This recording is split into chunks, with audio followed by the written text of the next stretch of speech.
todos ustedes por estar acompañándonos en esta edición número 37 de Andicom. Claramente una edición especial, porque si bien el año pasado recuperamos la presencialidad en noviembre en el Andicom que realizamos también aquí, como es tradicional en la ciudad de Cartagena, ya en este tenemos pues un Andicom con un dinamismo renovado, con más de 5.000 inscritos, que excede inclusive nuestras expectativas que teníamos inicialmente, con Estados Unidos como país invitado, que nos va a permitir continuar compartiendo experiencias, negocios, tendencias tecnológicas, relaciones comerciales. Y obviamente de amistad en el marco de los 10 años del TLC y los 200 años de relaciones entre nuestros dos países.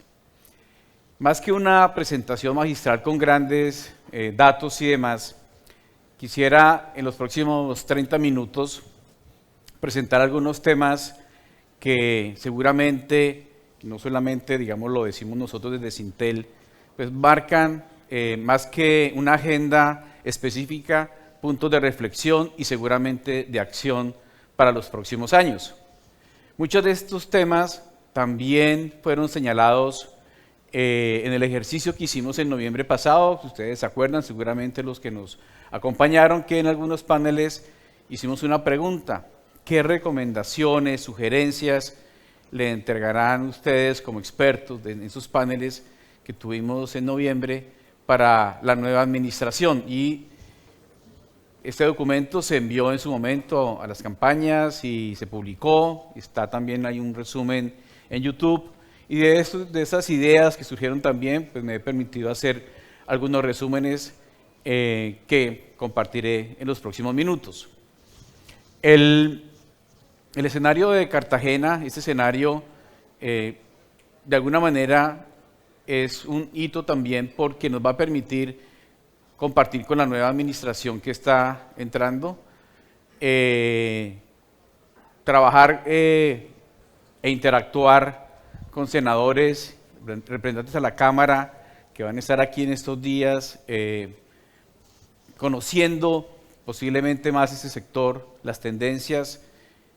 Vamos a poder compartir con aliados de negocios, nuevos clientes. Tenemos una muy buena presencia de sector real, sector financiero en general.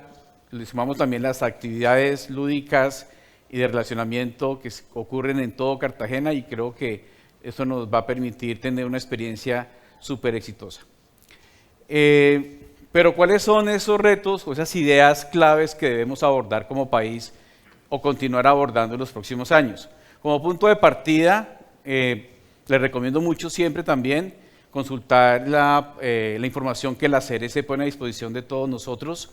Hay 5 o 6 indicadores claves que nos muestran dónde estamos. Es un país que obviamente no parte de cero, pero como lo demostró la pandemia, tenemos un reto muy importante todavía en conectividad. Seguimos manejando el número 70%, más o menos el 70% de los colombianos estamos conectados con una relativa calidad al Internet.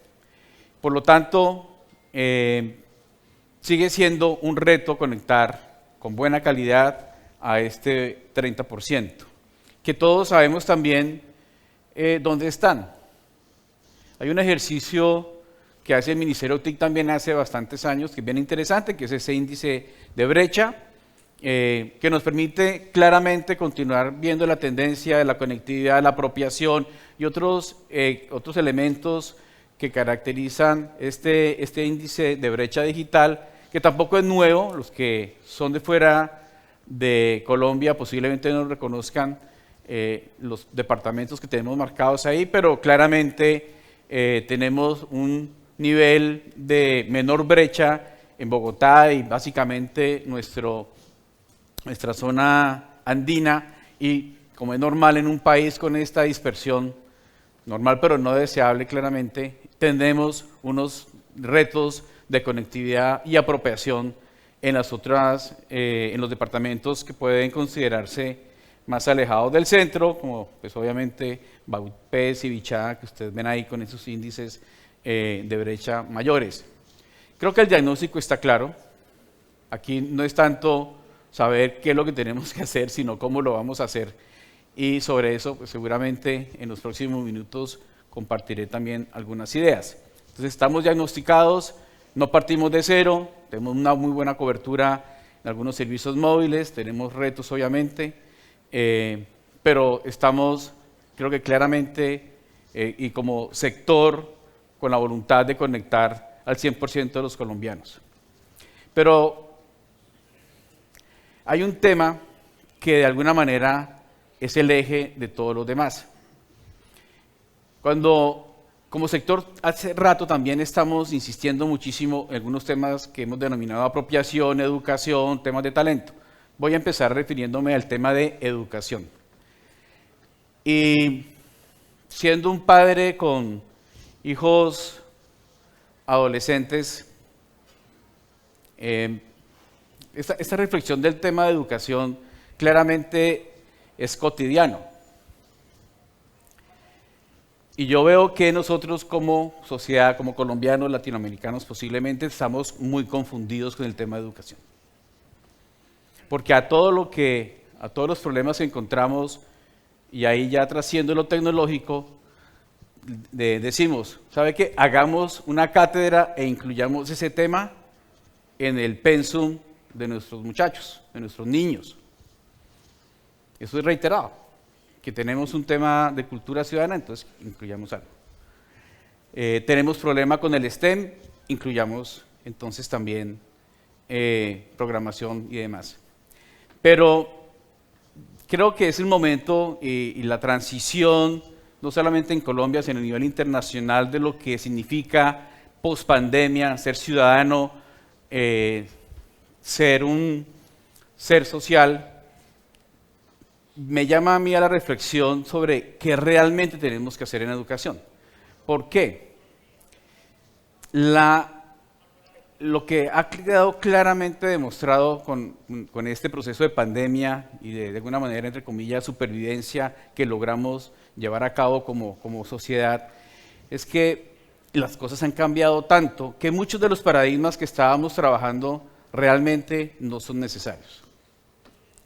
Y que también en los procesos educativos tradicionales, con una extensión de materias que busca la homogenización de los conceptos, posiblemente tampoco son necesarios.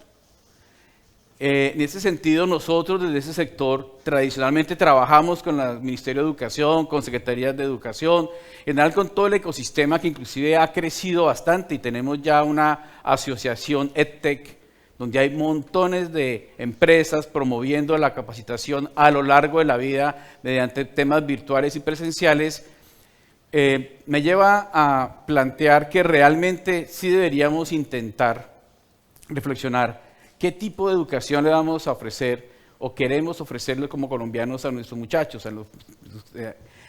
a los niños que están creciendo y que seguramente en esta foto lo verán cotidiano en un futuro. Pero ¿sería eso lo que necesitamos? ¿Más matemáticas, más STEM desde la base? Entonces, típicamente de ese sector diríamos que sí, ¿no es cierto? Todos estamos diciendo necesitamos más STEM, necesitamos más programadores. Pero el tiempo es finito, los problemas de Bogotá de movilización hacen que inclusive las jornadas académicas sean muy complejas. Yo creo que ahí hay unos temas que tenemos que revisar y volver posiblemente a lo básico. Aquí el planteamiento como sector, obviamente nos interesa muchísimo el tema STEM y que estemos trabajando con programación, con matemáticas, con ciencia y tecnología, y en eso Sintel ha estado comprometido desde hace mucho tiempo y seguiremos estándolo. Pues, no necesariamente tenemos que empezar a mantener ese modelo, que todos tengan un solo modelo y proceso educativo. Existen, y la pandemia lo ha demostrado, múltiples alternativas, y yo creo que en esa alternativa, en la individualidad, en el fortalecer las competencias y las cualificaciones de cada uno de nuestros muchachos, no todos somos iguales, no todos van a tener esas capacidades o intereses, no todos tienen sus fortalezas definidas por ese cuadro curricular que tenemos en Colombia. Yo llamaría a la reflexión sobre cómo estructuramos de verdad una educación habilitada por la tecnología también, que nos permita llegar a temas más individuales, más aproximados a los intereses, capacidades, intereses y crecimiento de cada uno de los individuos. Y eso seguramente nos va a generar lo que queremos nosotros también. Obviamente, ciudadanos más comprometidos con el medio ambiente, con la sociedad, con el respeto, con la cultura, algunos con la ciencia y la tecnología, otros con las artes, otros con las ciencias sociales, pero con más fortalezas, porque yo estoy convencido que el hecho de tener una educación cuadriculada, estandarizada, no nos está sirviendo, porque al final, ¿qué es lo que está pasando? Que cuando llegan las universidades, y aquí hay bastantes representantes de universidades, estamos encontrando muchachos que sí, tienen conocimientos básicos de matemáticas, pero no alcanzan siquiera a sobrevivir los ciclos básicos de ingeniería. Entonces, hay algo ahí que no nos está funcionando.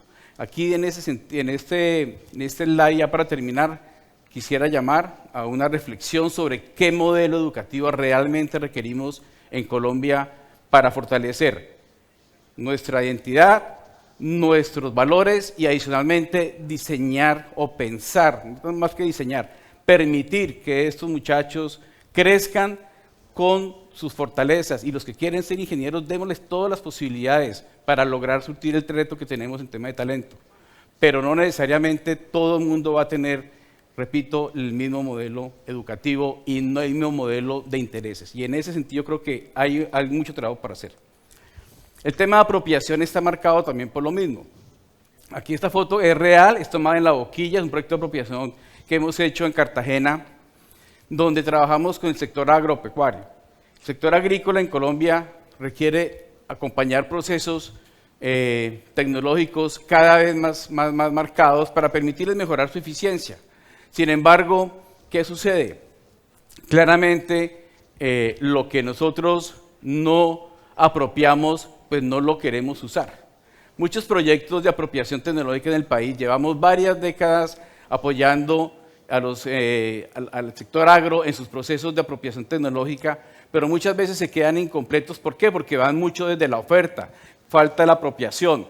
Tenemos que continuar trabajando en ese proceso de hacerle entender al productor agrícola, al productor pyme, sobre las ventajas que tiene la tecnología, pero no por la tecnología como tal. Tiene que ser una tecnología adecuada, una tecnología que se incorpore realmente y aporte al negocio, lo cual en una pyme o en el sector agro es mucho más complicado inclusive que en las grandes, como todos sabemos.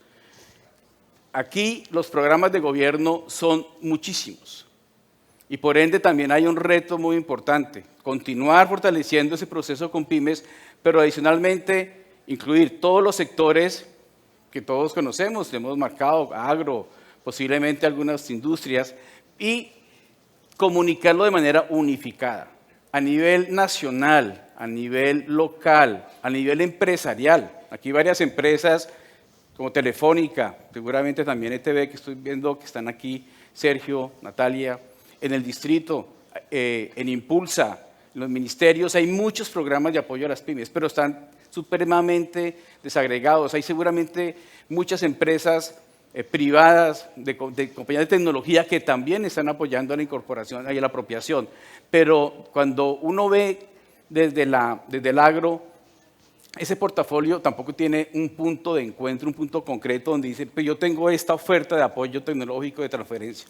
Invitaría a la nueva administración que intentara integrar esa oferta, llamar al sector público y privado, que estamos todos trabajando en estos temas de apropiación, para que también de manera más coordinada pudiéramos tener un mayor efecto en esas políticas y llegar a la mayor cantidad de microempresarios del sector agro y sector pyme en general. Que básicamente es el mismo mensaje que tenía con las pymes. Lo vemos nosotros en Bogotá, tenemos un proyecto con 300 pymes, pero a una pyme, cuando trabajamos con ellos, les llegan ofertas tecnológicas de muchos, de la Cámara de Comercio. Y yo creo que eso también confunde y se desaprovechan los recursos. Aquí, más que el hecho mismo de trabajar y continuar apoyando a los microempresarios en sus procesos de transformación digital. Yo creo que tenemos que integrar un poco más la oferta, ser más precisos, de pronto intentar quitarnos el tema de la marca y llegar de verdad con más impacto a las MIPYMES y en general al sector agro. Para las empresas grandes, nosotros tenemos un modelo que seguramente los que nos han acompañado en años anteriores han visto, es un modelo que hemos venido midiendo hace un rato, hace unos años, seguramente este año también lo mediremos hacia final, ahí medimos la madurez de transformación digital de las 5.000 empresas más grandes de Colombia. Pospandemia, obviamente, la necesidad de incorporar tecnología como procesos claves de negocio, con los cambios administrativos, en los cambios operativos, pues quedó evidente. Eso no ya hace unos años, me acuerdo que cuando empezó el concepto de transformación digital estábamos hablando que cómo logramos impulsar a convencer a los empresarios de la importancia de lo digital. Con la pandemia eso creo que quedó claro, completamente evidente para todos. Las empresas grandes tienen muchas capacidades. ¿Qué es lo que necesitamos trabajar acá? Continuar, porque post pandemia sí hemos detectado, no lo hemos medido, lo mediremos seguramente este año, un decrecimiento de esa transformación. Posiblemente inversiones grandes, un tema de transición, dudas y el sector nos dice que han venido bajando las inversiones tecnológicas en algunas empresas grandes en ese proceso de migración y apropiación tecnológica a ese nivel. Posiblemente impactados, ¿por qué? Por la devaluación. Obviamente ese es un sector muy marcado por el precio del dólar. Los servicios as a service obviamente están impactados por ese precio. Eso afecta a las empresas colombianas, obviamente contrarrestados por un crecimiento económico sustantivo que hemos tenido en los últimos 2 trimestres, pero ahí hay que revisar cómo continuamos manteniendo una dinámica también en las empresas grandes. Hay un reto en Colombia que está relacionado con transformación digital, el tema de la automatización industrial. Cuando hablamos de transformación digital, a veces miramos los modelos europeos y norteamericanos. Lo que pasa es que en Europa y en Norteamérica la automatización fue facilitada, promovido por los gobiernos desde los 90. En Colombia la realidad es que ni siquiera las empresas más grandes del país, las más poderosas, están o tienen de manera general un nivel de automatización importante en sus procesos de producción.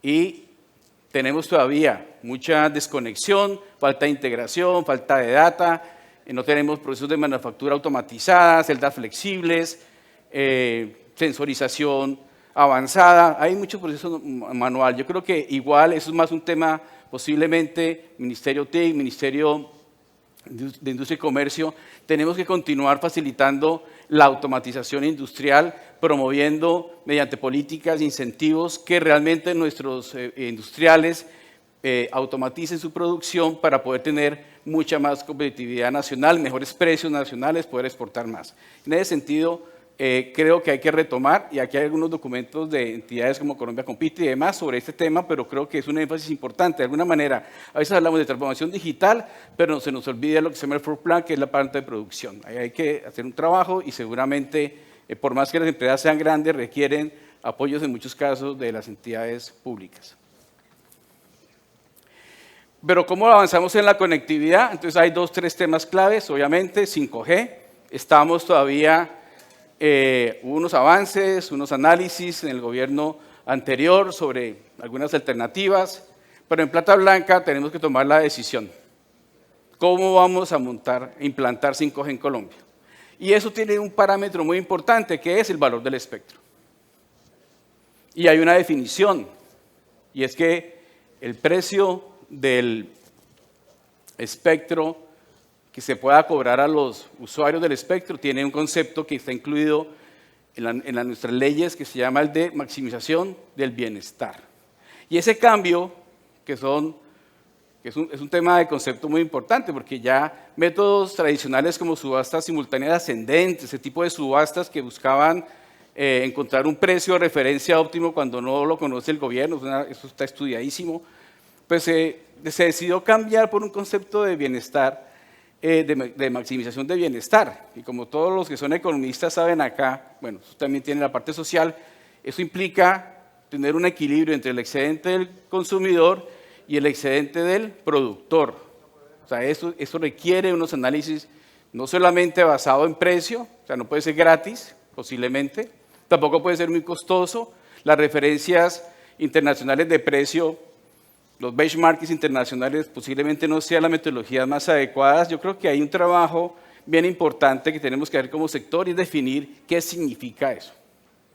Si es contraprestaciones, por coberturas y demás. Obviamente, detrás de eso también tiene el tema de la instalación, los precios internacionales de los equipos que están creciendo, la falta de equipos también, eso es un tema un poco más complejo, pero hay un punto importante que sí tenemos que definir como sectores de manera conjunta. Obviamente eso implica trabajo con gobierno, inclusive Contraloría, el legislativo, qué significa y cómo es la fórmula o cómo llegamos a un modelo de cuantificación de lo que es el bienestar social, de tal manera que podamos seguir en el proceso de implementación de 5G, que es ineludible. Tenemos que avanzar. Obviamente hay grandes retos, 4G le hace falta todavía, hemos crecido, sin embargo, todos percibimos que ahí tenemos problemas de cobertura y hay un trade-off claramente entre continuar crecimiento en 4G, pero esas migraciones de 5G también posiblemente en mercados particulares, aplicaciones específicas.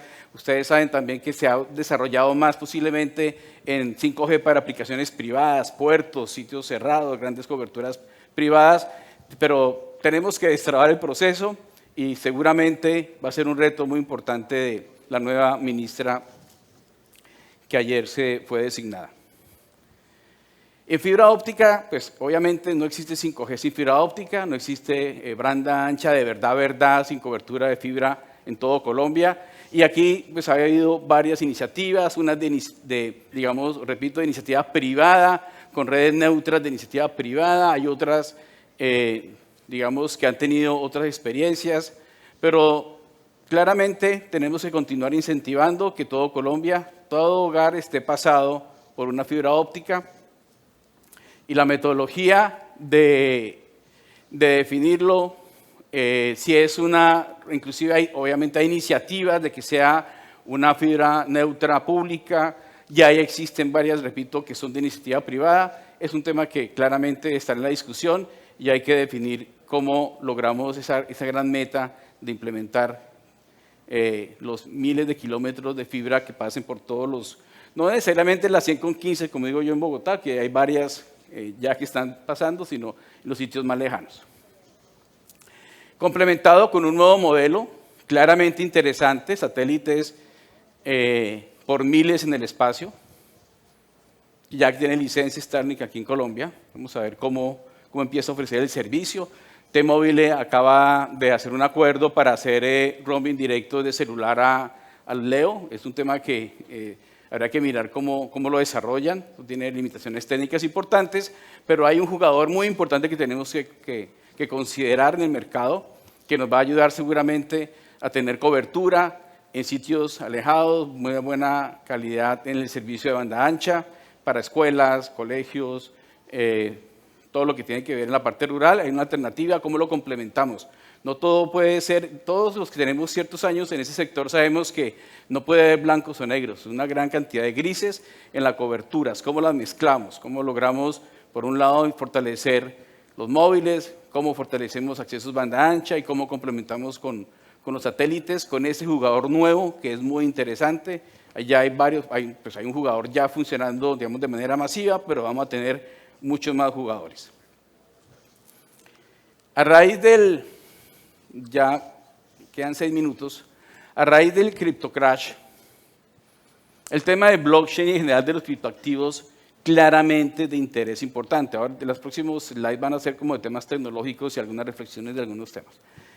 CryptoCrash, hay que trabajar en eso, por eso en Andicom hicimos precongreso, hay que hacer más divulgación, que la gente entienda qué significa el blockchain como aplicación empresarial que tiene varias interesantes en curso, pero sobre todo qué implica estos mercados generados de manera espontánea, facilitados por las tecnologías blockchain, los NFTs, los criptoactivos, con sus diferentes variedades, con sus diferentes tipos de monedas, stablecoins, soportadas por, bueno, con todo lo que existe detrás de esto, requiere mucha divulgación para evitar problemas económicos, porque estamos viendo un criptocrash de $1 trillón, que es 4 veces la economía colombiana.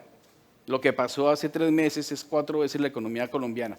¿Y eso cómo se combate? Pues trabajando de manera mancomunada también, obviamente todos los interesados en esos temas, pero seguramente también avanzando en regulación y supervisión de esos elementos. Aquí vamos a tener esta tarde, una discusión sobre eso. Los invito, inclusive el Banco de la República nos va a mostrar qué piensa de lo que se llama el Central Bank Digital Currency, que es la moneda digital del Banco Central, que es una iniciativa que está en todo el mundo, todos los países tienen algo similar, impulsado también, y ojalá podamos compartir con el gobierno de Estados Unidos lo que ellos hablan del digital dollar. Entonces hay un trabajo gigante.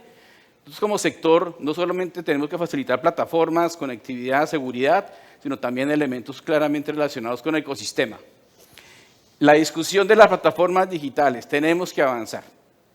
Hoy José Daniel López por la tarde presentará la visión del gremio, impulsa el gremio Alianza IN, donde pues creo que está sobre la mesa, tenemos que buscar algo que sea equilibrado, que permita la innovación tecnológica, la ampliación de la economía cooperativa, porque la tecnología permite esto, permite eliminar intermediarios ineficientes, crea otros intermediarios, pero la idea es que la tecnología evite las ineficiencias y por esto las plataformas han crecido, pero tenemos que obviamente avanzar en la normativa, no podemos pasar otros 4 años con esas zonas grises también que permiten que las cosas no nos funcionen como debieran ser.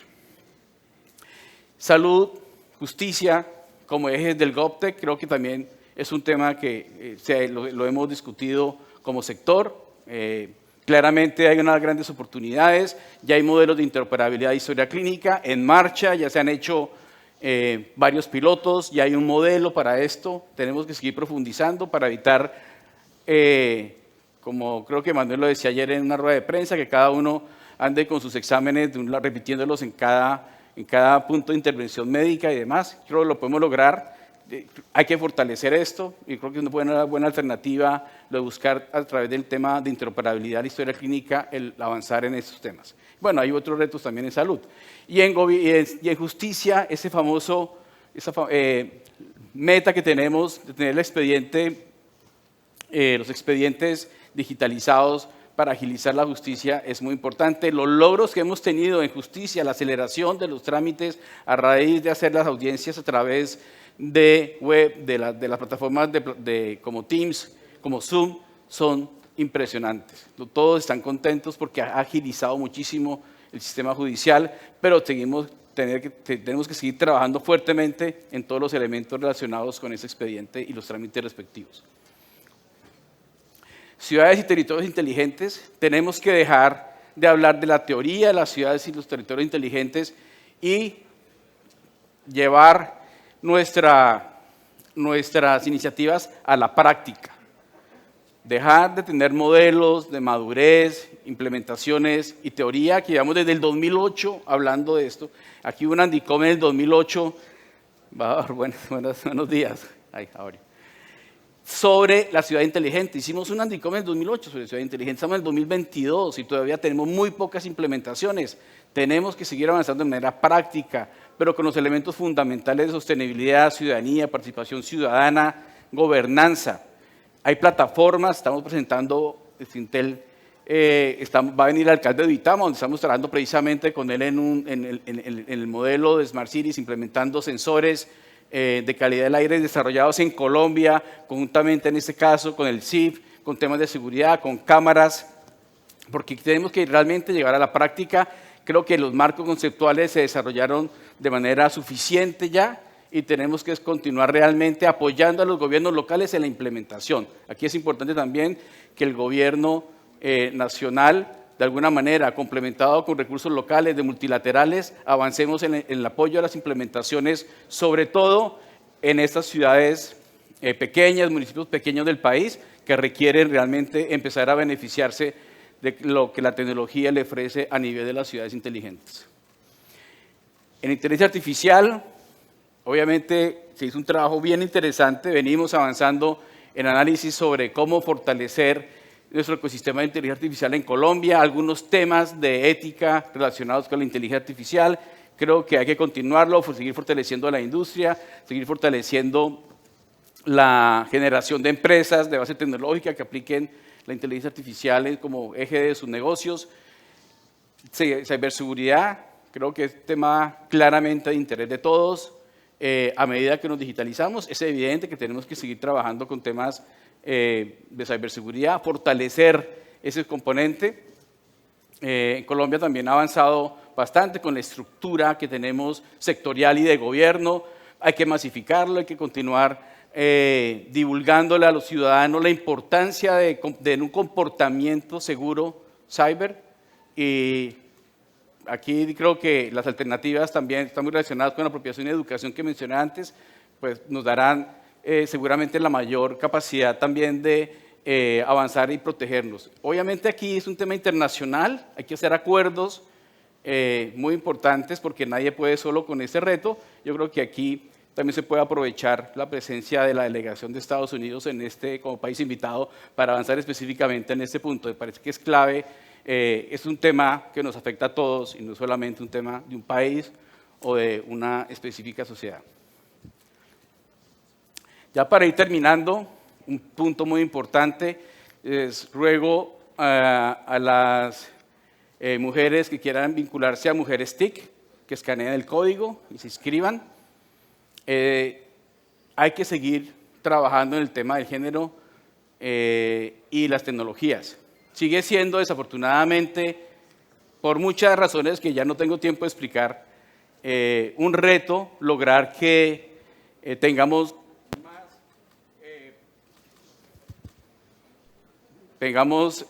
más talento femenino incorporado en este sector. Claramente tenemos un déficit, el déficit es internacional, pero también la pandemia nos mostró un cambio sustantivo en cómo se tranza, entre comillas, el talento en temas tecnológicos.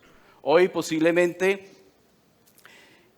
uno de los mayores fuentes de relacionamiento con Estados Unidos y con Europa es la gran cantidad de desarrolladores que desde Colombia, desde Villa de Leyva, desde Ibagué, desde San José del Guaviare, trabajan en empresas de software que ofrecen sus servicios directamente en Estados Unidos. La deslocalización que nos permitió la tecnología, que obviamente la tenemos desde hace muchos años, pero que claramente se incentivó, claramente se volvió común, normal durante la pandemia, ha permitido también esto. Pero eso es un reto gigante porque si exportamos ese talento para desarrollar software al exterior, tenemos que seguir fortaleciendo las empresas nuestras. Entonces aquí tenemos que continuar dando mucho énfasis en lograr que los muchachos se interesen por los temas de programación. Es una muy buena profesión, tiene retos como todas, pero es muy buena profesión, tiene mucho futuro. Y dentro de ese componente, seguir fortaleciendo el mensaje para que nuestras chicas se interesen desde el colegio en los temas STEM, sigan fortaleciendo sus competencias en matemáticas y ciencias. Y en eso, pues, creo que como sector llevamos ya varios años también comprometidos. Muchísimos de los que están aquí tienen iniciativas, empresas privadas, empresas de telecomunicaciones, empresas de productoras de tecnología, centros como nosotros, universidades. Entonces, tenemos que continuar. Mujeres TIC está ahí para que las que estén interesadas se vinculen a esta ONG que está liderada en este momento por Paola Restrepo, que ha sido el resultado de un trabajo de varios años en instituir esa entidad y que seguramente va a continuar apoyando el mensaje de que requerimos más talento femenino en ese sector. Nosotros hemos avanzado muchísimo y creo que la CERES es un muy buen ejemplo de un ejercicio de regulación que cada vez quiere ser más basado en la evidencia. La profesionalización de la vigilancia y el control del país en temas de tecnología, media, TIC y digital ha sido importante. Antier estaba lanzando Paola un marco de política de mejora regulatoria, me parece fundamental entender que con los modelos de OECD, con los modelos internacionales, continuemos mejorando nuestra regulación basada en datos. Por eso los invito otra vez a continuar consultando la base de datos que tiene Postdata, que tiene la CRC. Creo que es una fuente súper interesante de información y de análisis, pero claramente hay un reto, los temas nuevos. Y los temas nuevos pues son varios, hemos hablado algunos aquí rápidamente, el tema cripto, algunos temas relacionados con privacidad, calidad. Tenemos todavía problemas de calidad en algunas comunicaciones, pero como todo tiene que ser un trade-off basado en la evidencia. No puede ser solamente basado, como se hacía en algunos casos hace un tiempo, en supuestos o en visiones. Aquí hay suficiente data, hay maneras de conseguir los datos y con base en eso continuar avanzando en los procesos de regulación.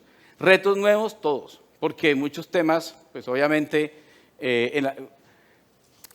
se pueden ver ralentizados si, entre comillas, generamos una excesiva regulación. Pero cuando uno tiene los datos y tiene el análisis de impacto y tiene un ciclo de análisis completo, puede llegar a un proceso adecuado. Bueno, aquí no voy a alcanzar a referirme al tema, pero todos sabemos que tenemos que avanzar en el tema de la televisión. Cuando uno ya empieza a cortar los servicios, cuando ya uno deja de ver televisión, cuando no hay televisión por suscripción, porque empezamos a cortar los contratos de televisión por suscripción, claramente demuestra que estamos en un modelo nuevo de multimedial, de comunicación, muy seguramente con impacto altísimo de las OTTs. Todos tenemos una gran cantidad de suscripciones, retos gigantes también en ese sector audiovisual, que tiene componentes tanto de regulación como los componentes de la política. Para terminar, importantísimo fortalecer nuestra política de ciencia, tecnología e innovación. Y obviamente algo que está relacionado con esto es el emprendimiento de base tecnológica. No es posible que Colombia continúe siendo uno de los países latinoamericanos y del mundo con menor inversión en PIB en ciencia y tecnología. Sigue siendo 0.2%, es demasiado poco.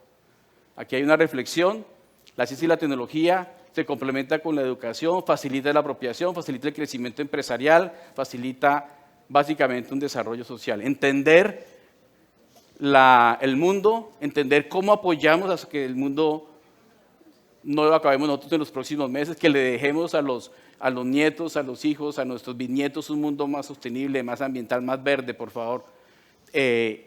Aquí se han lanzado varias iniciativas relacionadas con sostenibilidad. Este sector, María Paula Duque va a hablar del tema hoy por la tarde, de Microsoft.